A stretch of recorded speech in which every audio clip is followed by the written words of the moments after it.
You own 340 vending machines across 4 states, and it started with $1,200 you weren't supposed to spend. Nobody in your family knows the real number. Your mother still asks if you've found something steady yet. You have, she just doesn't know what it looks like. 11 years ago, you were 26, working the overnight stock shift at a grocery distribution warehouse outside Tulsa, making $31,000 a year. On a Sunday off, you noticed the vending machine in the break room was broken. Had been for 3 weeks. Nobody fixed it. Nobody owned it, really. Just the name on a faded sticker, Aiken Vending Co. You called the number out of boredom more than anything. The man who answered, Roy Aiken, 71, sounded tired in a way that had nothing to do with a phone call. He said he'd been meaning to sell off pieces of the route for 2 years, and nobody wanted the small stuff, the low-traffic machines nobody else considered worth the drive. You bought 4 of his worst-performing machines for $1,200. Used, dented, in break rooms nobody fought over. Roy actually apologized handing them over. Year 1, those 4 machines cleared $2,100 above what you spent. Not much, enough to notice. You didn't quit the warehouse job. You just started saying yes every time Roy mentioned another machine he wanted gone. By year 3, you owned 22 machines, and something had changed in how you saw empty walls. A laundromat lobby, a tire shop waiting room, a dentist's office. You stopped seeing furniture. You started seeing unclaimed square footage. You met a distributor named Denise O'Coffer at a trade show in Oklahoma City, the kind of trade show with folding tables and bad coffee. She sold snack inventory in bulk to route owners, and mentioned almost offhand that a competitor route owner 2 counties over was retiring. 90 machines. Health problems, no kids interested in the business.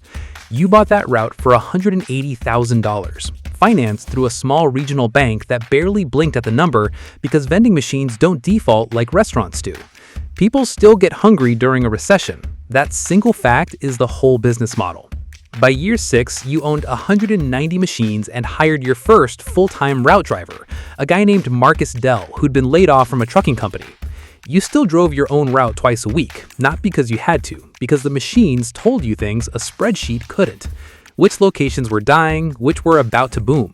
Your accountant, a woman named Priya Shah, who had been doing your taxes since year 2, called you in year 11 with a number that made her repeat it twice. Combined revenue across your machines, minus product cost, minus route expenses, minus everything, $2.1 million a year, net.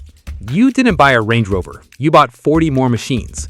Your cousin got engaged that year and asked at Thanksgiving if you were still doing the vending machine thing. You said yeah, still doing that. He nodded, mildly concerned, and asked if you'd thought about going back to school.